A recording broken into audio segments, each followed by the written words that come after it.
Meu filho me ligou. Vou me casar amanhã. Saquei todo o dinheiro das suas contas bancárias e vendi a casa. Tchau. Eu simplesmente sorri. Ele não fazia ideia do erro que tinha cometido. Ele não sabia que a casa que ele vendeu era na verdade. Mas antes de eu continuar, verifique se você já se inscreveu no canal, deixe seu like. E me conte nos comentários de onde você está ouvindo minha história. Quero muito saber até onde ela já chegou. Eu tinha passado 37 anos construindo minha vida cuidadosamente, tijolo por tijolo. Meu nome é Carmen, e aos 60 anos, eu pensava que já tinha visto tudo que a vida poderia me jogar. Eu morava numa casa antiga e espaçosa num bairro nobre de Campinas, trabalhava meio período na biblioteca municipal e aproveitava minha rotina calma. Meu filho, Marcos, tinha 34 anos e sempre foi ambicioso, talvez ambicioso demais. A primeira coisa estranha aconteceu 3 meses antes de tudo desmoronar. Marcos me ligou perguntando sobre os números das minhas contas bancárias. Mãe, preciso te ajudar a configurar o pagamento automático das contas, ele disse, com a voz mansa como mel. Você está ficando mais velha e eu não quero que você perca nada importante. Eu hesitei, mas ele era meu filho, meu único filho. O pai dele tinha morrido quando Marcos tinha 12 anos, e eu o criei sozinha, trabalhando em 2 empregos, sacrificando tudo. Certamente eu podia confiar nele com isso. Deixei ele vir em casa, configurar o aplicativo do banco no meu celular, cadastrar a biometria, criar uma senha que ele disse que eu poderia trocar depois. Ele anotou tudo num papel, para o caso de eu esquecer. O segundo sinal veio 6 semanas depois. Marcos me visitou com sua noiva, Jéssica. Ela tinha 26 anos. Bonita daquele jeito afiado e calculista que me deixava desconfortável. Eles sentaram na minha sala e os olhos de Jéssica percorreram tudo. Os móveis, os quadros, o relógio antigo na prateleira da lareira. Essa casa deve valer bastante agora, Carmen, ela disse, nem me chamando de mãe ou dona Carmen. Os imóveis nessa área valorizaram muito. É minha casa, respondi simplesmente. Não estou interessada em vender. Marcos riu, apertando a mão dela. Claro que não, mãe. A Jéssica só está puxando conversa. Mas algo nos olhos dele fez meu estômago revirar. Então vieram os extratos bancários. Eu verificava minhas contas online todo domingo de manhã com meu café. Naquele domingo específico, no final de outubro, meu coração parou. Minha conta poupança, aquela com R$ 635 mil que eu tinha acumulado através de décadas de economia cuidadosa, através do seguro de vida do meu marido, através de anos me privando de férias e roupas novas, mostrava um saldo de R$ 6 mil. Minha conta corrente estava vazia, exceto por R$ 265. Minhas mãos tremeram quando liguei para o banco. A atendente, uma moça gentil chamada Carla, puxou meu histórico de transações. Dona Carmen, parece que esses saques foram autorizados através do seu internet banking. As transferências foram feitas para uma conta pertencente a Marcos Ferreira. É seu filho? Eu não consegui falar. Simplesmente desliguei. Sentei na minha cozinha por 3 horas olhando para a parede. Como ele pôde? Por que ele faria isso? Eu tinha dado tudo a ele. Tinha sacrificado minha juventude, minhas oportunidades, meus relacionamentos, e era assim que ele me retribuía. Meu telefone tocou na manhã seguinte. Marcos. Eu quase não atendi, mas algo me fez pegar. Oi, mãe. A voz dele era alegre, até animada. Ótima notícia. Depois de amanhã vou me casar. A Jéssica e eu decidimos não esperar. Vamos ter uma cerimônia linda no Clube de Campo Ribeirão. Minha garganta ficou apertada. Marcos, minhas contas bancárias. Ah, isso. Ele riu. Realmente riu. É, mãe. Eu saquei o dinheiro. Precisei dele para o casamento e para nosso novo começo. Não se preocupe. Você vai ficar bem com sua aposentadoria. E tem outra coisa. Eu vendi o imóvel da Rua das Palmeiras. Eu tinha procuração daqueles documentos que você assinou ano passado. Lembra? O fechamento foi ontem. Consegui um ótimo preço. O mundo girou. Você vendeu meu imóvel? R$ 1.700.000. Esse dinheiro vai para a entrada do nosso apartamento na capital. Olha, tenho que ir. O buffet está ligando. A gente conversa depois da lua de mel. Tchau, mãe. A linha ficou muda. Eu sentei ali, telefone na mão, sentindo o peso da traição esmagando meu peito. Então, lentamente, algo mais surgiu dentro de mim. Não raiva, ainda não. Algo mais frio, algo que fez meus lábios se curvarem num sorriso. Comecei a rir, suavemente no começo, depois mais alto até as lágrimas escorrerem pelo meu rosto. Marcos não tinha ideia do que ele tinha acabado de fazer. Aquele imóvel que ele vendeu, o que ele pensava ser meu único patrimônio valendo R$ 1.700.000. Ele tinha acabado de cometer o maior erro da vida dele.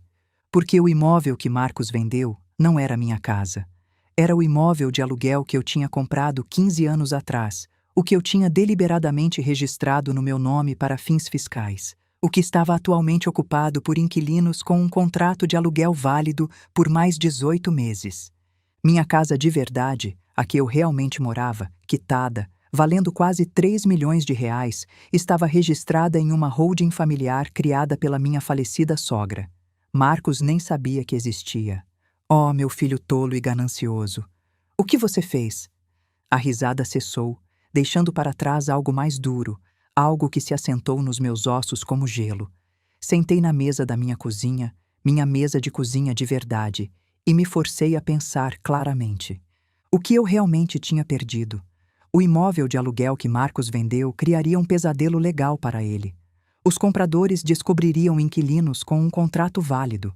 Os Silveira moravam lá há 3 anos e tinham 18 meses restantes no contrato atual. Marcos enfrentaria processos dos compradores por fraude, possivelmente acusações criminais por vender uma propriedade que ele não tinha direito de vender. Conhecendo Marcos, ele provavelmente tinha apresentado o imóvel para investidores de fora da cidade, gente que compra no papel sem visitar, prometendo entrega desocupada. Um golpe clássico que só funciona até o comprador aparecer para tomar posse. A procuração que ele mencionou. Eu não lembrava de ter assinado conscientemente tal documento. Jamais teria feito isso em sã consciência. Minhas economias roubadas doíam mais. R$ 635.000 representavam minha segurança, minha liberdade, meus futuros cuidados médicos.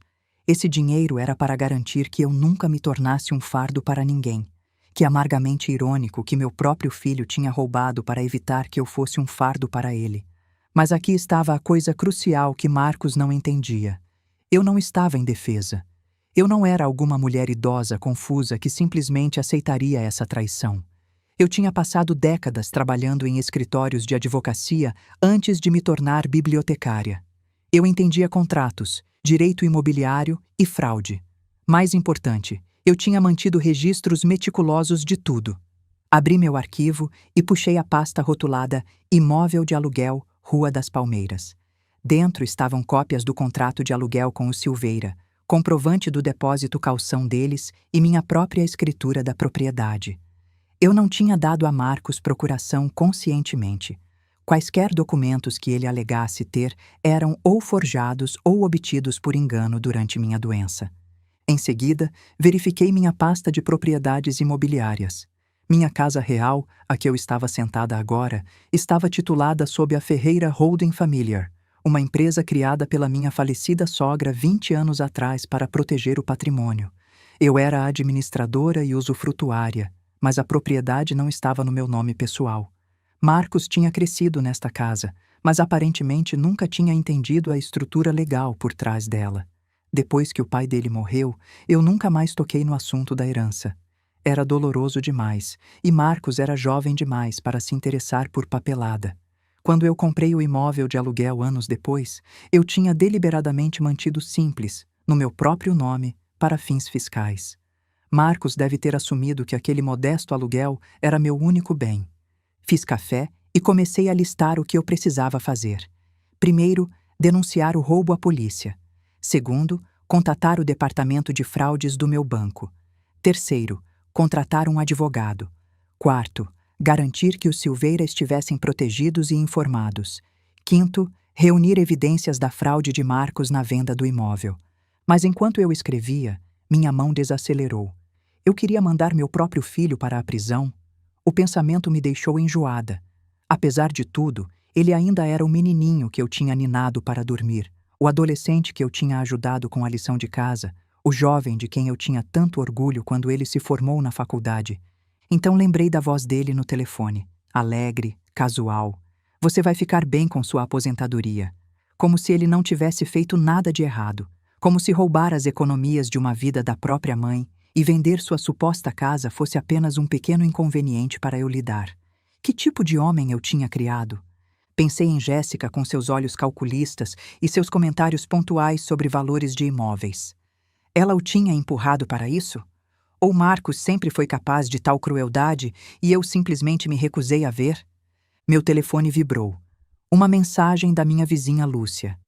Carmen, vi uma placa de vende-se aparecer no seu aluguel na Rua das Palmeiras ontem. Depois sumiu hoje de manhã. Tudo bem? Respondi. Longa história. Podemos tomar um café amanhã? Lúcia tinha sido minha amiga por 15 anos. Ela era uma paralegal aposentada. Eu precisaria de aliados para o que estava por vir. Naquela noite, mal dormi. Ficava imaginando o rosto de Marcos quando ele percebesse o que tinha feito. Ele sentiria remorso? Ele pediria desculpas? Ou ele me culparia de alguma forma? Alegaria que eu o tinha enganado? De manhã, eu tinha meu plano. Eu não iria à polícia imediatamente. Em vez disso, reuniria cada pedaço de evidência, documentaria cada crime e construiria um caso irrefutável. Então, confrontaria Marcos com a escolha: fazer restituição total voluntariamente ou enfrentar processo criminal. Eu daria a ele uma chance de fazer a coisa certa, uma chance de provar que ele ainda era meu filho e não o estranho que tinha rido enquanto roubava sua mãe. Liguei para o banco às 9 em ponto. Preciso denunciar fraude e roubo das minhas contas, disse a atendente. E preciso de um registro completo de todas as transações dos últimos 6 meses. Claro, dona Carmen. Sinto muito que isso tenha acontecido. Vamos iniciar uma investigação imediatamente. Em seguida, liguei para Fernando Costa, um advogado que frequentava meu clube do livro. Fernando, preciso da sua ajuda. Meu filho roubou minhas economias e vendeu fraudulentamente uma propriedade que eu possuo. Preciso de representação legal e preciso que seja confidencial até eu estar pronta para agir. Houve uma pausa. Carmen, isso é sério. De quanto estamos falando? 635 mil em roubo de dinheiro, aproximadamente 1.700.000 em receitas de venda fraudulenta de propriedade. Jesus. Sim, vou te ajudar. Venha ao meu escritório esta tarde. Desliguei e me olhei no espelho do corredor. Meu cabelo grisalho estava arrumado, meus olhos castanhos claros e determinados. Eu parecia a avó doce de alguém. Marcos tinha esquecido que avós doces também podiam ser guerreiras quando necessário. Meu filho queria se casar em 2 dias. Tudo bem, deixe-o aproveitar seu casamento. Deixe-o pensar que tinha vencido. Eu esperaria, reuniria minhas forças e então mostraria a ele exatamente o que acontecia quando você traía a mulher que tinha te dado tudo. O escritório de advocacia de Fernando Costa ficava num prédio de tijolos tranquilo no centro. Sentei do outro lado dele na sua mesa de mogno, minha pasta de documentos entre nós. Ele leu tudo com crescente descrença, ocasionalmente fazendo anotações no seu bloco jurídico. Carmen, isso é pior do que eu pensava. Ele disse finalmente, tirando os óculos. Seu filho forjou documentos para vender propriedade que ele não possuía. Isso não é apenas fraude civil, é criminal. Ele pode pegar de 5 a 10 anos de prisão. Eu sei, disse baixinho, mas preciso entender todas as minhas opções antes de decidir como proceder. Fernando assentiu. Inteligente. Aqui está o que fazemos. Primeiro, arquivar uma denúncia de fraude no seu banco para congelar quaisquer outras transações. Segundo, contatar o cartório que lidou com a venda do imóvel. Eles precisarão saber que a venda foi fraudulenta. Terceiro, registramos um boletim de ocorrência. Você pode pedir que investiguem antes de pressionar por acusações, o que te dá algum controle sobre o tempo. E os compradores do imóvel? Eles provavelmente vão processar Marcos por fraude assim que descobrirem os inquilinos. Eles também podem processar o cartório por não ter detectado isso. De qualquer forma, Marcos será responsável pelo preço total de compra mais danos. Fernando se recostou. Carmen, tenho que perguntar. Você tem certeza de que quer seguir em frente com isso? Ele é seu filho. Encontrei os olhos dele.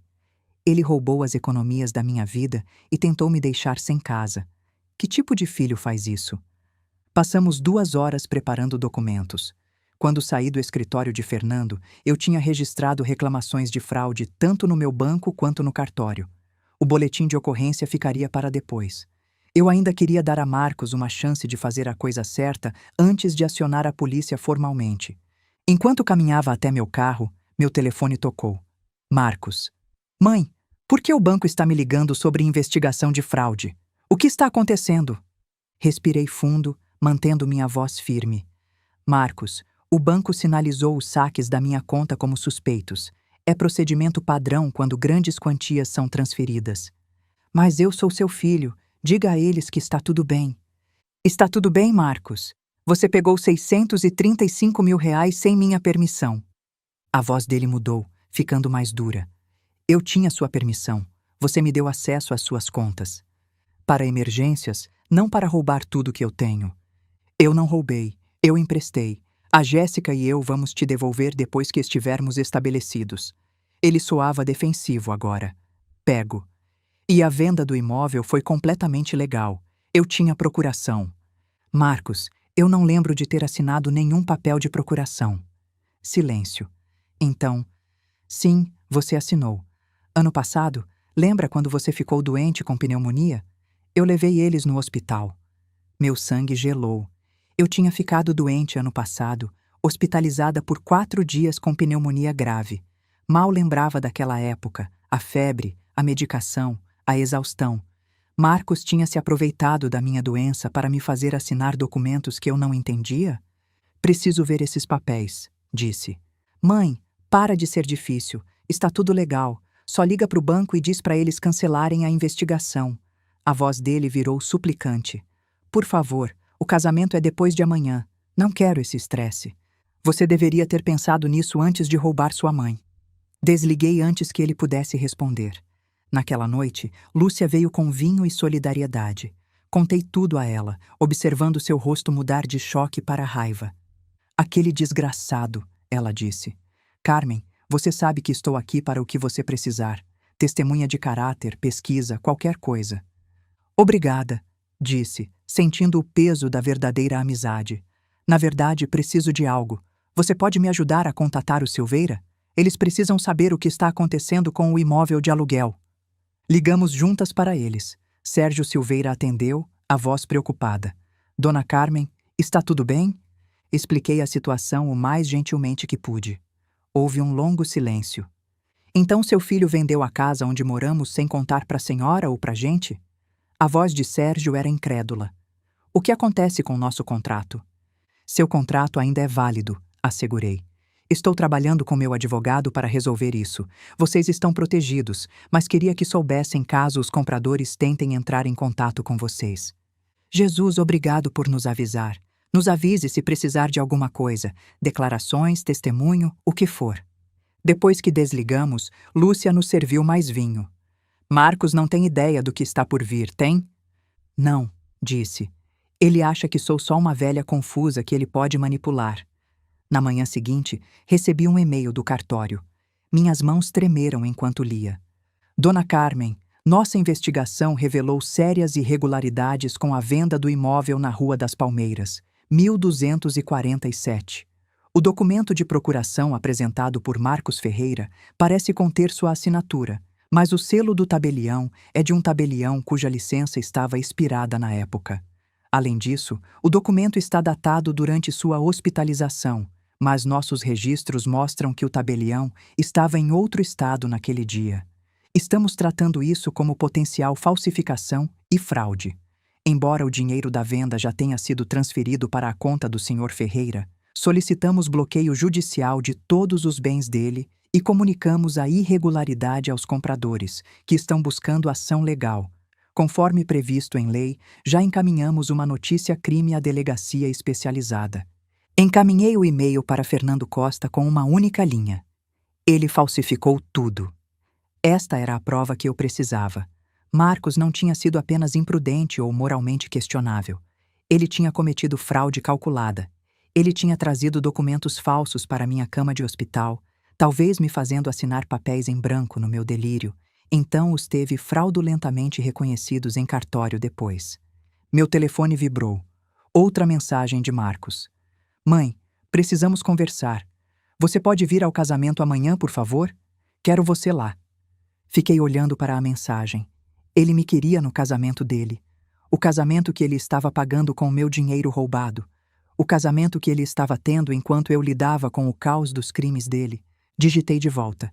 Estarei lá. Deixe-o pensar que estava tudo bem. Deixe-o casar com sua noiva calculista. Celebrar com meu dinheiro roubado. Acreditar que tinha escapado impune. Eu sorriria, tiraria fotos, faria o papel da mãe orgulhosa. E então, quando ele menos esperasse, eu mostraria as consequências de trair a mulher que lhe deu a vida. O casamento foi exatamente o que eu esperava. Caro, ostentoso e completamente desprovido de calor genuíno. O clube de Campo Ribeirão brilhava com rosas brancas e lustres de cristal. Usei meu melhor vestido, elegante, discreto, e cheguei cedo. Jéssica estava deslumbrante num vestido de grife que provavelmente custou 50 mil reais. Meus 50 mil reais. Marcos estava ao lado dela no smoking, radiante como se não tivesse uma preocupação no mundo. Quando me viu, correu até mim. Mãe, você veio! Ele me abraçou apertado. Estou tão feliz que você está aqui. Sei que as coisas têm estado estranhas, mas isso é um novo começo para todos nós. Me afastei, estudando o rosto dele. Ele realmente acreditava nisso? Ele achava que me roubar era apenas estranho e não criminoso? Parabéns, Marcos, disse uniformemente. Você parece muito feliz. Jéssica se juntou a nós, seu sorriso afiado. Carmen, tão gentil da sua parte vir. Marcos estava preocupado que você ficaria chateada com... Bem, você sabe, o dinheiro e a casa. Mas é tudo para o melhor, realmente. Você não precisa mais daquela casa grande, e o Marcos e eu podemos construir nosso futuro. Que atencioso, respondi, meu tom agradável, mas meus olhos frios. A cerimônia foi breve. Sentei na primeira fila, assistindo meu filho prometer amar e cuidar dessa mulher que tinha ajudado a trair sua própria mãe. Durante a recepção, fiz conversa educada, bebi champanhe que não senti o gosto e tirei fotos que nunca iria querer ver de novo. Então, bem quando eles cortaram o bolo, meu telefone vibrou. Uma mensagem de Fernando Costa. Investigação policial aberta. Acusações de fraude sendo preparadas. Seguir em frente. Olhei para Marcos, rindo com seus padrinhos, completamente alheio. Ainda não, pensei. Deixe-o aproveitar esse momento. Seria o último momento feliz dele por um longo tempo. O confronto veio 3 dias depois. Marcos e Jéssica apareceram na minha porta sem avisar. Marcos parecia furioso. A expressão de Jéssica era de cálculo gelado. Que diabos você fez? Marcos exigiu, passando por mim para dentro da minha sala. O cartório pediu bloqueio judicial dos meus bens. Eles estão dizendo que a procuração foi falsificada. Estão ameaçando processar. Fechei a porta calmamente. Talvez porque foi falsificada. Você assinou esses papéis. Assinei papéis em branco enquanto delirante de febre, sem saber o que eram.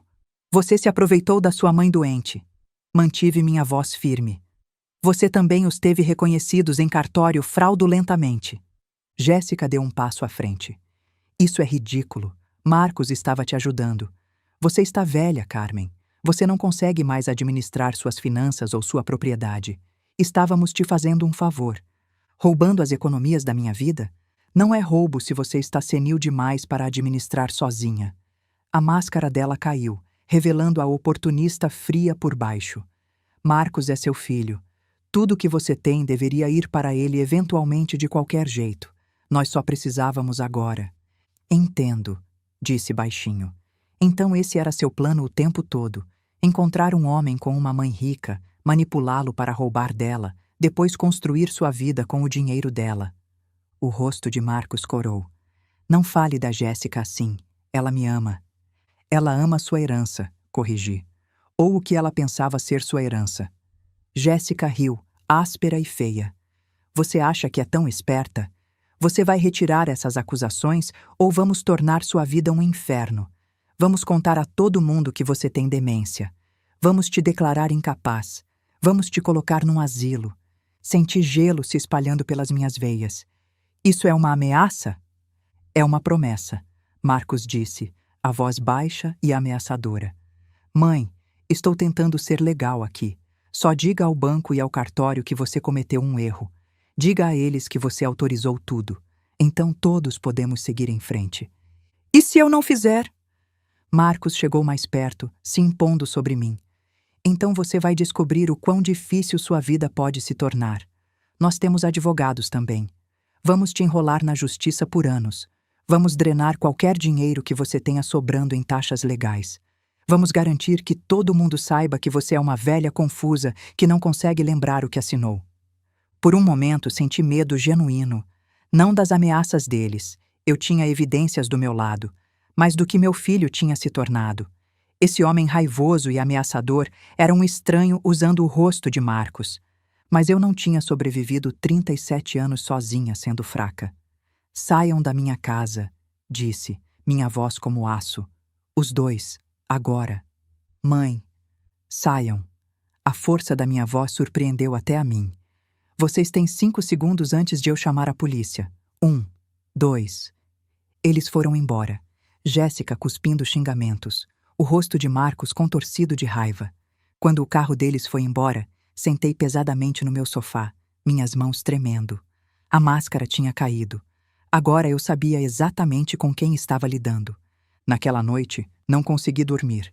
Fiquei repassando cada palavra, cada ameaça, cada olhar de desprezo. Quando Marcos se impôs sobre mim na minha própria sala, quando disse que ia me destruir na justiça, entendi algo com clareza cristalina. Aquele não era mais meu filho pedindo uma segunda chance. Era um criminoso tentando me intimidar para escapar das consequências, e eu não seria intimidada.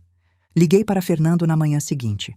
Registre o boletim de ocorrência, acusações completas. Quero que eles sejam processados com todo o rigor da lei.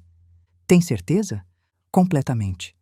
Pelos dias seguintes, não fiz nada além de descansar. Li livros, cuidei do meu jardim, almocei com Lúcia.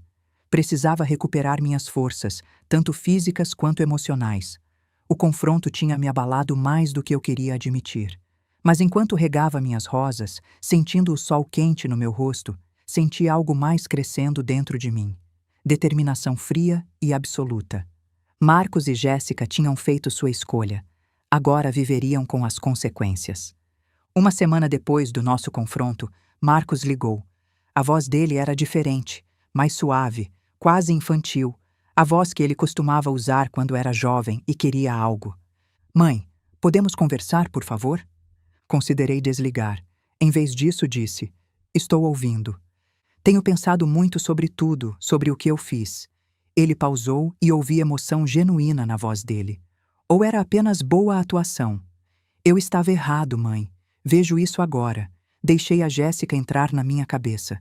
Deixei o estresse do planejamento do casamento me deixar louco. Mas você é minha mãe. Eu nunca deveria ter... A voz dele quebrou.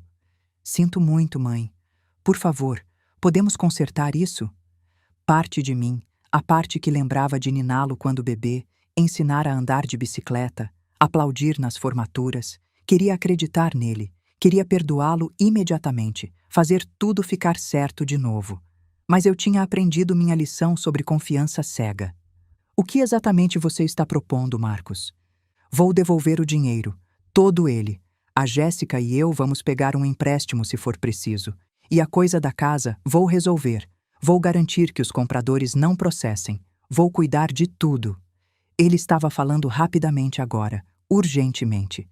Só por favor, cancele a investigação policial. Não posso ter ficha criminal, mãe. Vai arruinar minha carreira, minha vida inteira. Você deveria ter considerado isso antes de cometer fraude. Eu sei. E sinto muito, mas por favor, me dê uma chance de consertar isso. Não destrua minha vida por um erro. Um erro.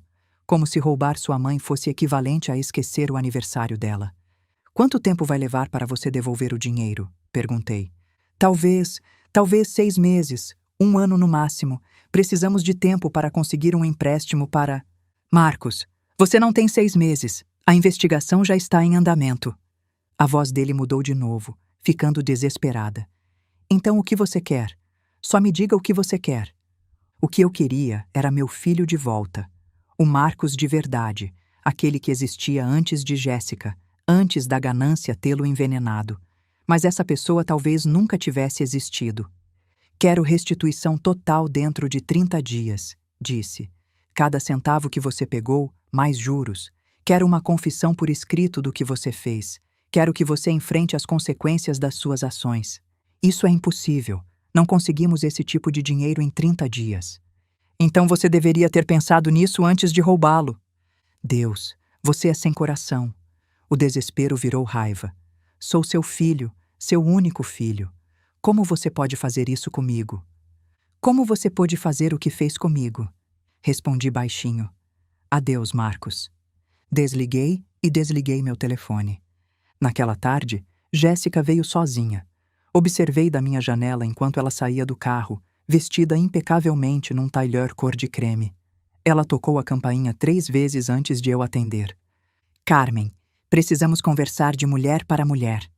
O sorriso dela era forçado, mas tentando ser caloroso. Posso entrar? Não. Ela piscou surpresa. Estou tentando fazer as pazes aqui. Faça da varanda. O maxilar dela endureceu, mas ela manteve a compostura. Olha, sei que você acha que sou alguma caçadora de fortunas que manipulou seu filho, mas eu amo o Marcos. Amo mesmo. E estou tentando salvá-lo desse desastre. Me convencendo a retirar as acusações. Te fazendo enxergar a razão. A máscara dela escorregou ligeiramente. Você entende o que acusações criminais vão fazer com ele? Com a carreira dele? Com nosso futuro? Sim, disse. É exatamente por isso que elas precisam ser feitas. Jéssica me encarou, então riu. Um som frio e amargo. Sabe de uma coisa? Marcos estava certo sobre você. Você é uma velha egoísta que não suporta ver seu filho feliz. Você é tão amarga e sozinha que quer arrastá-lo para baixo junto com você. Terminou? Você vai se arrepender disso, ela sibilou. Quando Marcos estiver na prisão, quando seu relacionamento estiver destruído para sempre, você vai perceber que escolheu dinheiro ao invés do seu próprio filho.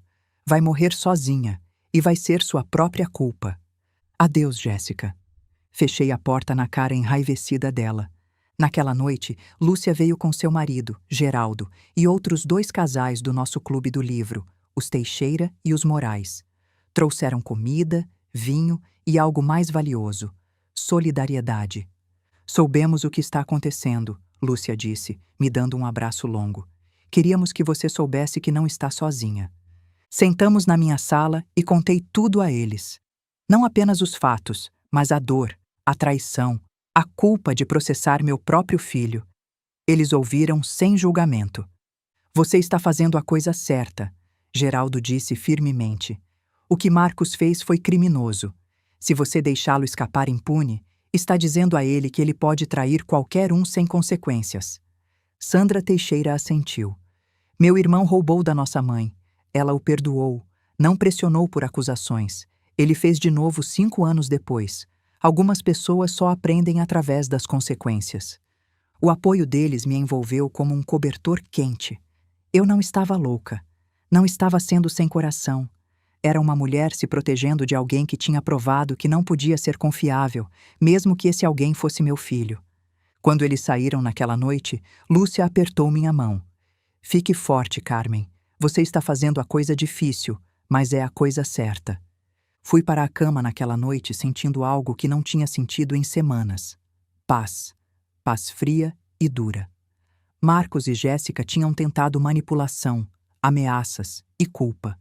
Nada funcionou porque eu tinha algo que eles não entendiam: princípios, autorrespeito e amigos que me lembravam do meu valor. Na manhã seguinte, liguei para Fernando Costa. Sem acordos, sem compromissos. Seguimos com o processo completo. Entendido, ele disse. Carmen, pelo que vale, acho você incrivelmente corajosa. Corajosa ou quebrada? Não tinha certeza de qual, mas sabia que não recuaria. Eles vieram juntos dessa vez, num domingo de manhã quando a vizinhança estava quieta.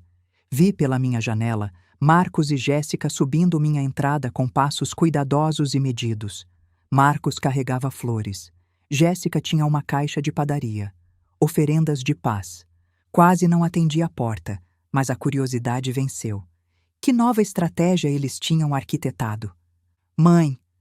A voz de Marcos era gentil, os olhos vermelhos como se tivesse chorado. Por favor, só nos dê 5 minutos. É tudo o que estamos pedindo. Contra meu melhor julgamento, deixei-os entrar. Sentamos na minha sala, eles no sofá, eu na minha poltrona, mantendo distância entre nós. Marcos colocou as flores na mesa de centro. Margaridas, minhas favoritas. Claro que ele lembrava. Mãe, estávamos errados, Marcos começou.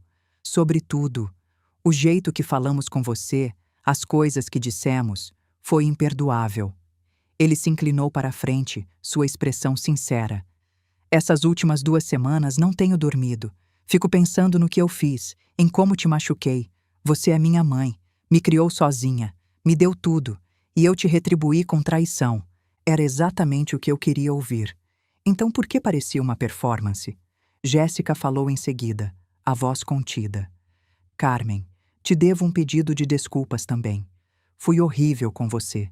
Disse coisas cruéis. A verdade é que eu estava com medo. Ela olhou para as mãos. Meus próprios pais são pobres. Cresci sem nada. Quando conheci o Marcos, vi uma chance de uma vida melhor. E eu forcei demais. Forcei ele a fazer coisas que ele não deveria ter feito. Coisas que você o convenceu a fazer? Perguntei baixinho. Sim, ela admitiu, encontrando meus olhos. Foi ideia minha. O dinheiro, a casa. Marcos não queria fazer. Eu o persuadi. Disse a ele que você não ia sentir falta, que você ia querer que ele fosse feliz. A voz dela falhou. Eu estava errada.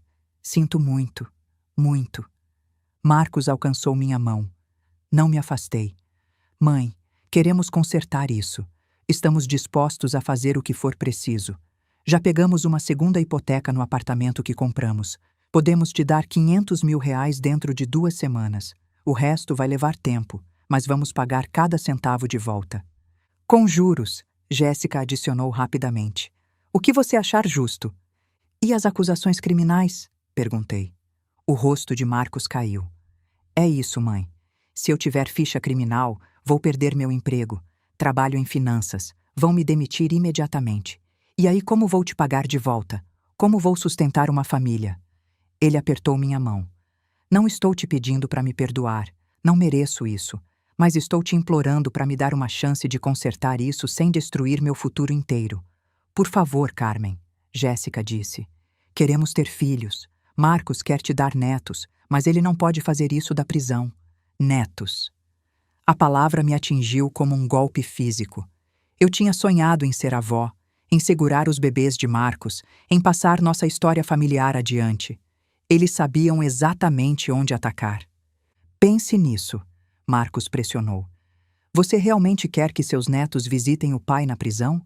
Quer que eles cresçam sabendo que a avó colocou o pai deles atrás das grades? Estudei os dois. A performance era boa. As lágrimas de Marcos pareciam genuínas. O remorso de Jéssica parecia real. Eles claramente tinham ensaiado isso cuidadosamente, mas notei pequenas coisas. O jeito que os olhos de Jéssica ficavam voltando para o relógio. O jeito que o aperto de Marcos na minha mão apertava quando eu não respondia imediatamente. A tensão nos ombros deles, enrolados como molas. O que acontece se eu disser não? Perguntei suavemente. A mudança foi instantânea. A expressão de Marcos endureceu. Jéssica se recostou, braços cruzados. Então você está escolhendo destruir seu filho, Marcos disse friamente. E para quê? Dinheiro que você nem precisa. Você tem sua casa preciosa, sua vida confortável. Está tirando a minha por despeito. Não é despeito, é justiça. Justiça? Jéssica riu asperamente. Você quer falar de justiça? E sobre igualdade? Marcos é seu único filho. Tudo que você tem vai para ele quando você morrer de qualquer jeito. Só precisávamos antes. Isso é tudo. Então você está dizendo que eu deveria ter morrido mais cedo? Tornado as coisas mais convenientes para vocês? Não distorça minhas palavras, Jéssica disparou. Estou dizendo que você é uma velha vingativa que não suporta ver seu filho feliz com alguém que não seja você. Marcos não me defendeu. Só observou, esperando para ver se essa abordagem funcionaria onde a gentileza tinha falhado. Levantei devagar. Saiam. Mãe, Saiam. Minha voz tremeu de raiva. Vocês vêm à minha casa com suas lágrimas falsas e suas manipulações, tentando me culpar por deixá-los me roubar sem consequências. Vocês acham que eu não vejo o que estão fazendo? Marcos se levantou, o rosto corado de raiva. Você vai se arrepender disso. Quando eu estiver sentado numa cela de prisão, quando a Jéssica me deixar porque eu não posso sustentar ela, quando você estiver sozinha em todo feriado pelo resto da sua vida, lembre que você escolheu isso. Eu não escolhi isso, disse friamente. Você escolheu no dia que decidiu roubar da sua mãe. Jéssica agarrou o braço de Marcos. Vamos embora. Ela não vale a pena. Deixa ela apodrecer sozinha nessa casa com seu dinheiro precioso. Eles saíram furiosos, batendo a porta atrás deles. Fiquei na minha sala tremendo, não de medo, de fúria. Eles tinham tentado de tudo. Desculpas, manipulação, culpa, ameaças. Tinham me oferecido netos como uma moeda de troca, como se eu fosse sacrificar meu autorrespeito por bebês hipotéticos. Mas sob a raiva, senti algo mais, um pequeno fio frio de medo. E se Marcos estivesse certo? E se eu estivesse destruindo ele? E se anos depois eu fosse me arrepender dessa escolha? Não. Afastei os pensamentos. Eu tinha visto por trás das máscaras deles hoje. Tinha visto o cálculo, a manipulação, a completa falta de remorso genuíno. Eles não sentiam muito por terem me machucado. Sentiam muito por terem sido pegos. Peguei as margaridas que Marcos tinha trazido e joguei no lixo. Então liguei para Fernando Costa. Eles acabaram de tentar me manipular para retirar as acusações, contei a ele. Ofereceram restituição parcial em troca de não haver processo. O que você disse a eles? Disse para saírem da minha casa. Houve uma pausa, então a risada calorosa de Fernando. Bom para você, Carmen. Isso exigiu verdadeira força. Força. Era isso que era? Ou era teimosia, orgulho, vingança? Não sabia mais, mas sabia que não podia recuar agora. Não quando eles tinham me mostrado tão claramente quem realmente eram. Naquela noite fiquei acordada, as palavras de Marcos ecoando na minha mente. Você vai se arrepender disso. Talvez eu fosse, mas eu me arrependeria ainda mais de trair a mim mesma. A data do julgamento chegou 8 meses depois. Fernando tinha me preparado para tudo: o processo, as perguntas, a probabilidade de Marcos aceitar um acordo. Mas Marcos, teimoso e iludido, tinha recusado. Insistia em lutar contra as acusações, convencido de que a juíza ficaria do lado de um filho contra sua mãe vingativa. Usei um tailleur cinza simples e maquiagem mínima. Fernando tinha me aconselhado a parecer compreensiva, mas forte. Você não é uma vítima, ele disse. Você é uma sobrevivente. O fórum era frio, luzes fluorescentes refletindo nos pisos polidos. Sentei na primeira fila da plateia, as mãos dobradas calmamente no meu colo. Marcos sentou do outro lado do corredor com Jéssica e seu advogado, um homem de terno impecável chamado Paulo Mendes, que se especializava em defesa de colarinho branco. Quando os olhos de Marcos encontraram os meus, vi algo que não esperava. Medo genuíno. Bom, ele estava começando a entender que isso era real.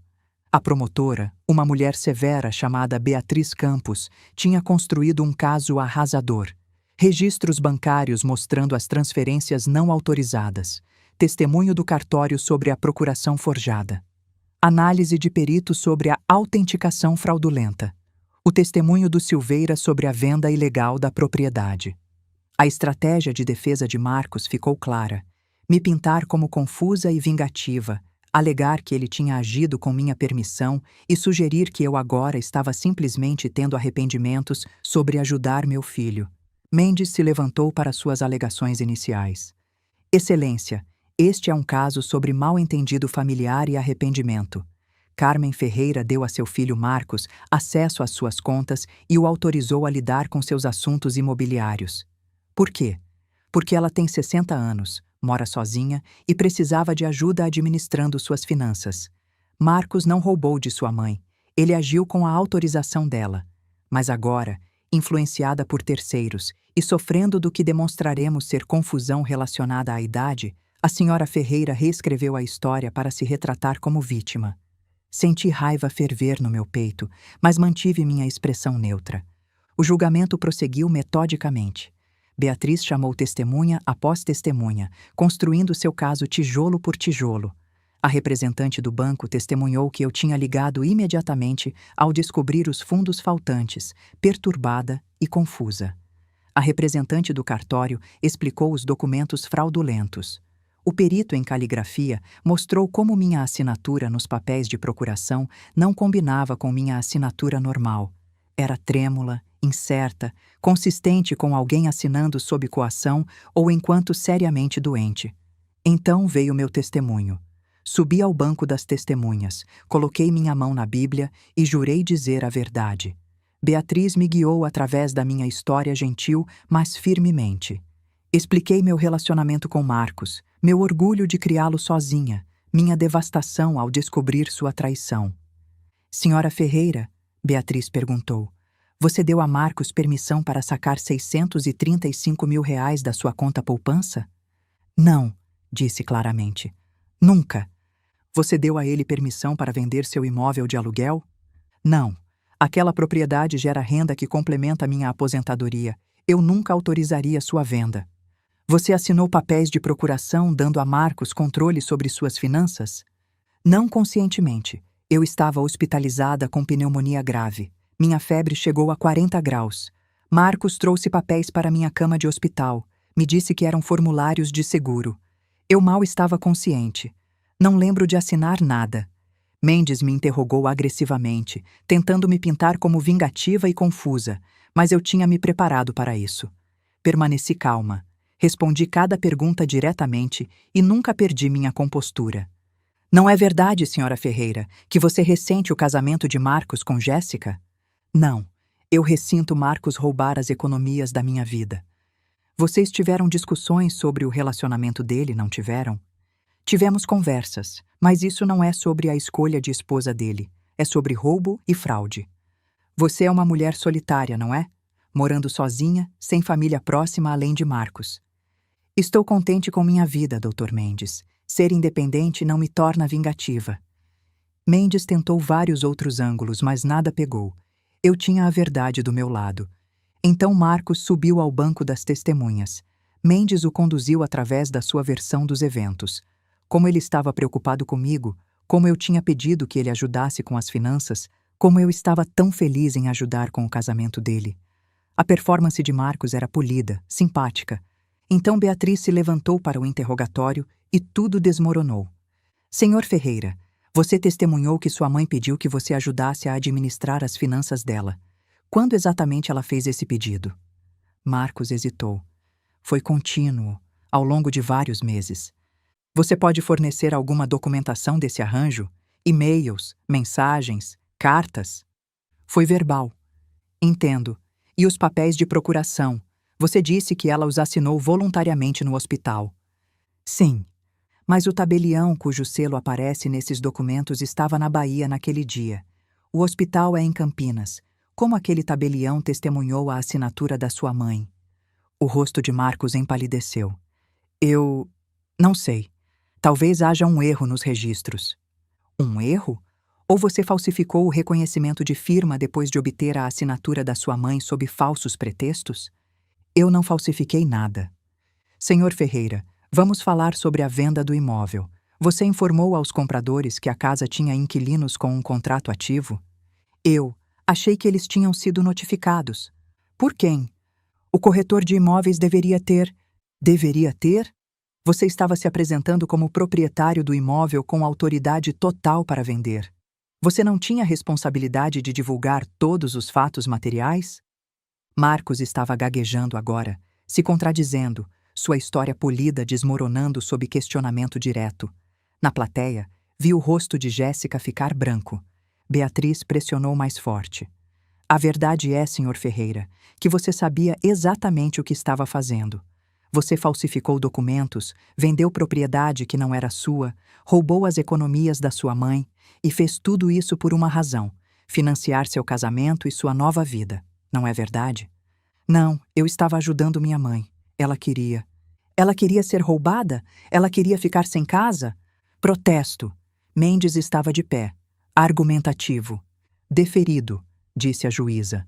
mas o dano estava feito. A juíza tinha visto Marcos entrar em pânico, visto ele se contradizer, visto ele exposto como mentiroso.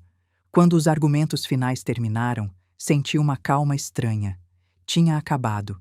Não o julgamento em si, a juíza ainda daria a sentença, mas minha parte nesse pesadelo. Eu tinha dito a verdade, fornecido evidências e me recusado a ser manipulada. O que acontecesse depois estava fora das minhas mãos. Nos levantamos quando a juíza se retirou para deliberar. Marcos se virou para me olhar uma última vez. Os olhos dele estavam vazios, derrotados. Sustentei seu olhar firmemente. Este era o filho que eu tinha criado e este era o acerto de contas que ele tinha merecido. A juíza retornou após 3 horas. Quando ela entrou, seu rosto era solene, mas decidido. Ela se sentou, organizou os papéis e começou a ler a sentença. Diante das provas apresentadas, julgo procedente a denúncia. Na acusação de furto qualificado, condeno o réu. Um murmúrio percorreu a sala. Na acusação de estelionato, condeno o réu. Marcos empalideceu. Na acusação de falsidade ideológica, condeno o réu. O rosto de Marcos desmoronou. Jéssica soltou um soluço engasgado.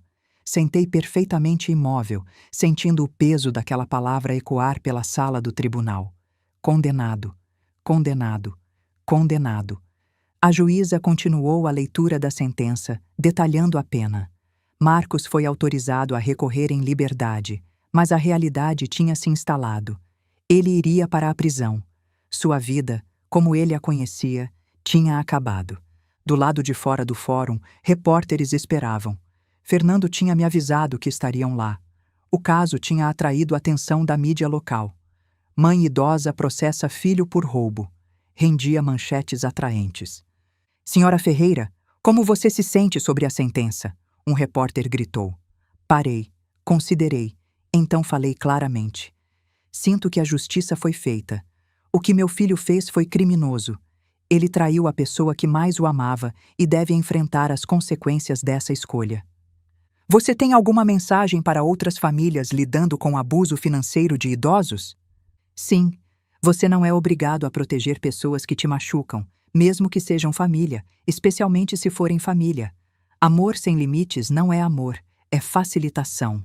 Fernando me guiou até seu carro e fomos embora do caos. A leitura completa da sentença foi brutal de testemunhar. A juíza Mariana Reis, uma mulher de cabelos grisalhos, fundamentou sua decisão ouvindo todas as partes. Os Silveira haviam prestado depoimento sobre o estresse e o medo de quase perderem sua casa. Os compradores do imóvel haviam descrito o pesadelo financeiro que Marcos tinha criado. Eu havia descrito a traição, a violação de confiança, a devastação emocional. Antes da sentença, o advogado de Marcos tinha apresentado seu pedido de atenuantes. O próprio Marcos se levantou, a voz tremendo, e pediu desculpas. Dessa vez, as lágrimas dele pareciam reais. Meritíssima, sei que nunca posso desfazer o que fiz. Traí minha mãe, a mulher que sacrificou tudo por mim. Deixei a ganância e o mau julgamento destruírem nosso relacionamento. Entendo que devo enfrentar punição. Só peço misericórdia, uma chance de eventualmente reconstruir minha vida e de alguma forma, algum dia, fazer reparações. A juíza Reis olhou para ele por um longo momento, sua expressão ilegível. Senhor Ferreira, você não cometeu um erro. Você fez uma série de escolhas calculadas. Você falsificou documentos. Você explorou a doença da sua mãe. Você cometeu fraude contra múltiplas partes. Esses não foram crimes de paixão ou desespero. Foram crimes de direito adquirido e ganância. Ela pausou. Você não mostrou remorso até ser pego. Você ameaçou sua mãe quando ela buscou justiça. Você não merece clemência. Ela o sentenciou a 7 anos de prisão com possibilidade de liberdade condicional após 4. Adicionalmente, restituição total a mim e aos compradores do imóvel, mais custas judiciais e multas. O total chegou a mais de R$1 milhão. Marcos desabou na cadeira, soluçando. Jéssica sentou congelada, o rosto uma máscara de horror. Quando o oficial de justiça levou Marcos algemado, ele olhou para mim uma última vez. Sustentei seu olhar, mas não disse nada. Não havia nada mais a dizer. Depois da sentença, Fernando e eu nos reunimos no escritório dele para discutir a ordem de restituição. O tribunal congelou os bens de Marcos e Jéssica, ele explicou. O apartamento que compraram será vendido. As contas bancárias deles serão confiscadas. Eles vão te pagar de volta por anos, possivelmente décadas. E Jéssica? Perguntei.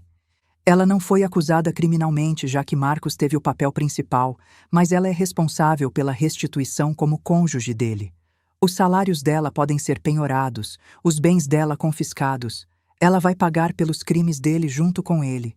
Pensei na mulher que tinha me chamado de velha vingativa, que tinha tentado me manipular com promessas de netos. A justiça, parecia, tinha seus próprios planos para ela. Nas semanas seguintes, as consequências se espalharam. Marcos perdeu o emprego em finanças. Nenhuma empresa empregaria um criminoso condenado. As redes sociais de Jéssica, antes cheias de fotos de casamento e citações inspiradoras, ficaram escuras. Amigos e colegas se distanciaram. O apartamento deles foi vendido com prejuízo num leilão de execução hipotecária. Recebi o primeiro pagamento de restituição, R$ 75 mil da venda do apartamento. Levaria anos para recuperar o valor total, mas o sistema estava funcionando. Os Silveira me mandaram um cartão. Obrigado por ter a coragem de defender o que é certo. Você salvou nossa casa e ensinou aos nossos filhos uma lição importante sobre justiça. Lúcia deu uma pequena festa de jantar para celebrar a conclusão do julgamento. Nossos amigos do Clube do Livro brindaram minha força, minha resiliência, minha recusa de ser vitimizada.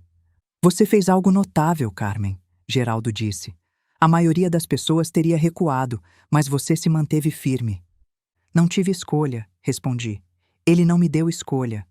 Mas mesmo enquanto celebrava essa vitória, senti o vazio dela. Eu tinha vencido no tribunal, mas tinha perdido meu filho. O menininho que eu tinha criado não existia mais, substituído por esse estranho que valorizava dinheiro acima de tudo. Ainda assim, eu tinha meu autorrespeito. Tinha minha casa, meus amigos, meu futuro garantido. E tinha mandado uma mensagem que ecoaria muito além dessa sala de tribunal. Mães merecem respeito. Idosos merecem proteção. E crimes contra a família ainda são crimes. Marcos teria 7 anos na prisão para pensar sobre o que tinha perdido. Eu esperava que em algum lugar nesse tempo ele encontrasse remorso genuíno. Não o tipo performático que tinha mostrado no tribunal, mas entendimento real do que tinha feito. Mas quer ele encontrasse ou não, eu tinha encontrado algo mais valioso. A mim mesma, minha força, meu valor. E ninguém podia roubar isso de mim. 6 meses depois da sentença de Marcos, minha vida floresceu inesperadamente. Comecei um negócio de consultoria, ajudando idosos a se protegerem de abuso financeiro. Lúcia se juntou a mim e fizemos workshops em centros comunitários. Cada pessoa que eu ajudava parecia redenção. Minha dor tinha propósito. Viajei para Portugal e Argentina, reconectei com velhos amigos, e no meu aniversário de 61 anos, Lúcia deu uma festa surpresa. Olhando para os rostos calorosos me cercando, percebi que Marcos estava errado. Eu não estava sozinha. Tinha comunidade, propósito e felicidade genuína. Enquanto isso, o mundo de Marcos desmoronou. Fernando me mantinha informada através dos relatórios do processo e das notícias que saíam nos jornais locais. A prisão era brutal. Marcos foi agredido 2 vezes, desenvolveu depressão e lutava com ansiedade. Jéssica se divorciou dele depois de 8 meses, alegando que ela era vítima dele também. Ela voltou para a casa dos pais, trabalhando em 2 empregos de varejo para pagar a restituição. Suas redes sociais desapareceram. Ninguém queria namorar a mulher que roubou uma mãe idosa. A carreira de Marcos em finanças estava destruída. O empregador dele o processou. Suas certificações foram revogadas. Amigos o abandonaram. Sua liberdade condicional foi negada. Sem perspectivas de emprego, sem cartas de apoio, sem evidências de reabilitação. Ele cumpriria os 7 anos completos. Eu tinha escolhido a mim mesma e, paradoxalmente, essa escolha levou ao período mais rico da minha vida. Olhando para trás agora, entendo o que aconteceu. Eu tinha amado Marcos tão completamente que esqueci de ensiná-lo a me amar de volta. Eu tinha dado sem limites, sacrificado sem restrições, e ao fazer isso, tinha criado alguém que acreditava ter direito de tomar. A maior lição que aprendi: amor sem respeito é inútil. Família sem integridade é sem sentido. E às vezes a escolha mais dolorosa também é a certa. Meu filho está na prisão porque cometeu crimes, não porque sou vingativa, mas porque ele escolheu ganância ao invés de amor. Eu não destruí a vida dele. Ele mesmo fez isso. O que você faria se seu filho te traísse dessa forma? Você teria força de escolher justiça ao invés de culpa? Obrigada por ouvir minha história. Espero que ajude alguém aí fora a reconhecer os sinais de alerta, estabelecer limites saudáveis e lembrar que se proteger não é egoísmo, é sobrevivência.